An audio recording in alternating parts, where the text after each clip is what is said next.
Bismillahirrahmanirrahim. Assalamualaikum warahmatullahi wabarakatuh. Selamat pagi, salam sejahtera untuk kita semua.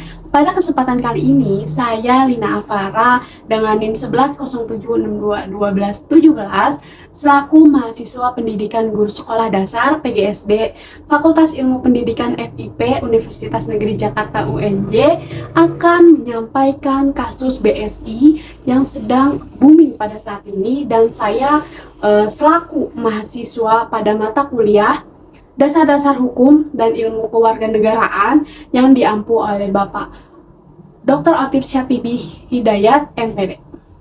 Baru-baru ini pada bulan Mei tahun 2023 viral di media sosial mengenai pemerasan dana pada Bank Syariah Indonesia, yang dimana kita mengenalnya adalah BSI, yang diduga menjadi korban cyber ransomware yang mengakibatkan sejumlah layanan tidak beroperasi selama beberapa hari di belakangan ini.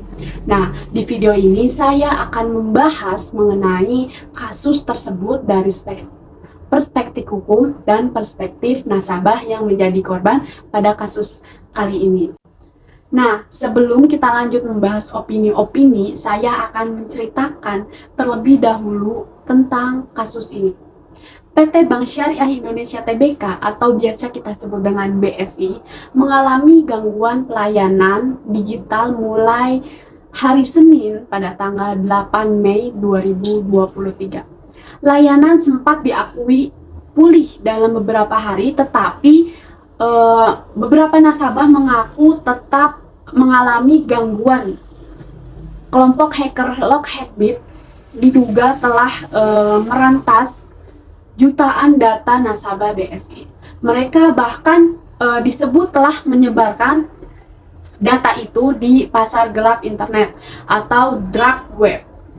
Bahkan kelompok tersebut mengaku telah mengajukan tawaran sebesar 29561 miliar agar pihak BSI dapat menebus data nasabah.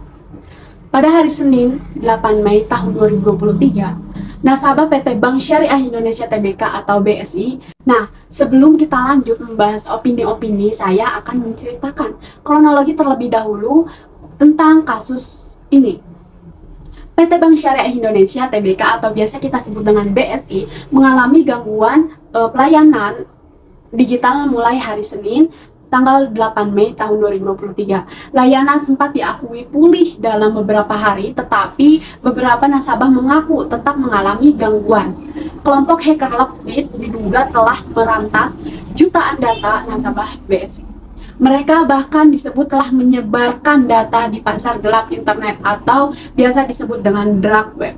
Bahkan kelompok tersebut mengaku telah mengajukan tawaran sebesar 290,61 miliar agar pihak BSI dapat menebus data nasabah. Pada hari Senin 8 Mei tahun 2023, nasabah Bank BSI mengeluhkan sejumlah layanan yang tidak dapat digunakan. Nasabah tidak dapat melakukan transaksi dengan BSI Mobile, mesin ATM, dan teller di kantor cabang bank. Misalnya. Nah, sebelum kita lanjut membahas opini-opini, saya akan menceritakan kronologi terlebih dahulu tentang kasus ini. PT Bank Syariah Indonesia Tbk atau biasa disebut dengan BSI mengalami gangguan pelayanan digital mulai dari hari Senin tanggal 8 Mei tahun 2023. Layanan sempat diakui pulih dalam beberapa hari, tetapi dari beberapa nasabah mengaku tetap mengalami gangguan. Ternyata kelompok hacker Lockheedbit diduga telah merantas jutaan data nasabah BSI. Mereka bahkan disebut telah menyebarkan data di pasar gelap internet atau biasa disebut dengan dark web, yang dimana kelompok tersebut mengaku telah mengajukan tawaran sebesar 295,61 miliar agar pihak BSI dapat menebus data nasabah. Pada hari Senin 8 Mei tahun 2023, pada hari yang sama, BSI mengaku layanan perbankan BSI sudah pulih secara bertahap dan nasabah dapat bertransaksi kembali di kantor cabang dan ATM terdekat. Pada hari Rabu 10 Mei tahun 2023, layanan PT Bank Syariah Indonesia atau BSI ternyata belum 100% kembali pulih. Berdasarkan pantauan kompas.com pada pukul 8:30 waktu Indonesia Barat, layanan BSI Mobile error. Aplikasi BSI Mobile tidak merespon ketika dibuka. Mulanya akan muncul tulisan "tunggu sebentar" yang menunjukkan proses loading. Namun, seketika aplikasi langsung keluar sendiri, logout dengan sendirinya. Terkadang aplikasi BSI Mobile juga tidak bisa dibuka yang disertai munculnya pop-up permintaan kehabisan waktu. Nah, pada hari Kamis, tanggal 11 Mei tahun 2023, Direktur Utama BSI Heri Gunadi menyatakan seluruh layanan mulai dari kantor cabang, ATM, dan BSI Mobile sudah pulih.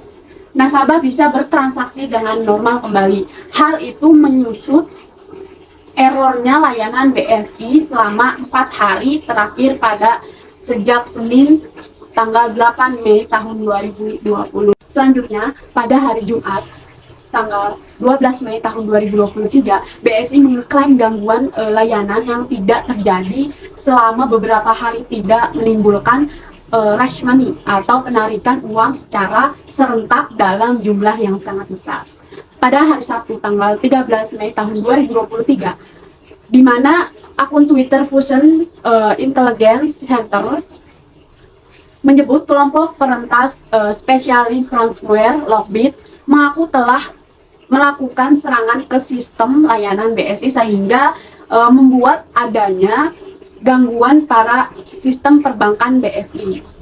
Dalam gambar yang diunggah drug hacker, Lockbit mengaku telah mencuri 15 juta data pelanggan, informasi karyawan, dan sekitar 1, terabyte data yang telah ada di dalam sistem BSI. Nah, selanjutnya pada hari Minggu tanggal 14 Mei tahun 2023, setelah sempat mengalami gangguan, PT Bank Syariah Indonesia Tbk atau BSI membukukan dana pihak ketiga atau DPK senilai 30 miliar. Dana itu merupakan setoran mitra lebih dari 2.000 transaksi selama membuka Wagon Banking di 434 kantor cabang BSI pada Sabtu tanggal 13 Mei tahun 2023. Dimulai dari Lockbit yang mengancam akan menyebarkan data nasabah yang telah dicuri apabila BSI tidak mau membayar tebusan. Menanggapi ancaman tersebut, lawan bicara Lockbit menyatakan kesiapan untuk membayar tebusan senilai 100 US dollar atau setara sekitar 1,48 miliar. Namun tawaran tersebut ditolak dan Lockbit meminta dana sebesar 20 juta dolar US dollar. Data nasabah mulai disebar ke dark web. Respon BSI adalah hal ini diketahui setelah adanya cuitan akun Twitter dari drug hacker di mana negosiasi Lockbit dengan BSI telah berakhir dan kelompok hacker itu telah mengunggah data nasabah BSI ke dark web. Sebagai informasi saja, dark web merupakan wadah internet sebagai ajang berkumpulnya para hacker. Dark web ini tidak bisa diakses oleh sembarangan orang, hanya hacker tertentu yang bisa masuk di dark web tersebut. Lantas, bagaimana dengan adanya aksi Lockbit tersebut?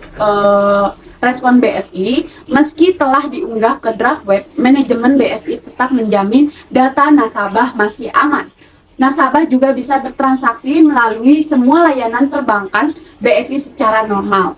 Dirinya mengakui serangan cyber merupakan ancaman di era digital. Seiring dengan meningkatkan penggunaan IT pada proses bisnis, serangan cyber dapat terjadi di mana-mana dan bisa menyasar ke berbagai pihak. BSI sendiri setelah menerima informasi tentang kemungkinan adanya serangan dan terus melakukan pengecekan dan menindaklanjuti keseluruhan sistem serta melakukan mitigasi jangka panjang.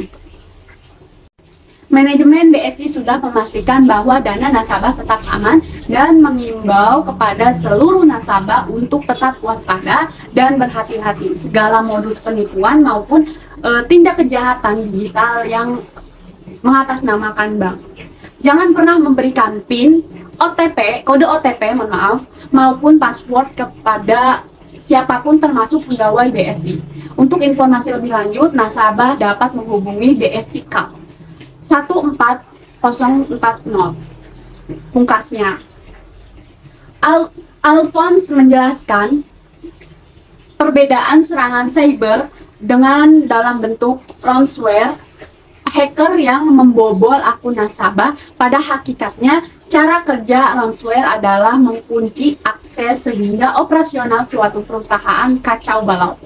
Alphonse mengatakan juga ada beberapa langkah mitigasi yang bisa dilakukan untuk menghindar dari serangan ransomware. Antara lainnya melakukan patching alias penambalan celah keamanan pada semua software dan hardware secara berkala.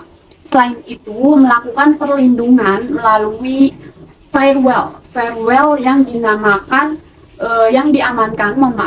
dengan kebijakan yang komprehensif dan memisahkan DNZ dengan internet.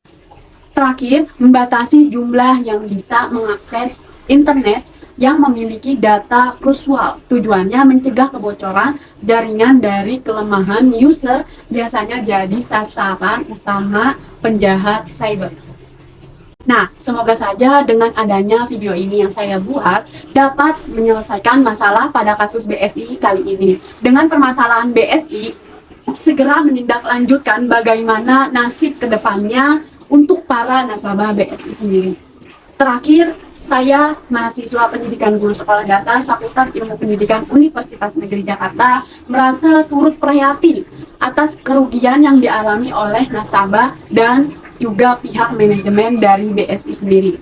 Apalagi dari pihak BSI sendiri belum mampu menjelaskan penyebab errornya sistem. Hal ini akan berdampak dari BSI-nya sendiri yang nantinya kemungkinan ada banyaknya nasabah-nasabah yang tidak mempercayai bank tersebut. Nah, sebaiknya dari pihak BSI sendiri dapat melindungi sistem perlindungan dari data-data yang telah dilakukan yang ada di BSI. Mungkin itu saja dari saya, kurang lebihnya mohon maaf. Billahi taufiq wal hidayah. Wassalamualaikum warahmatullahi wabarakatuh. Sampai berjumpa di lain hari. Dadah.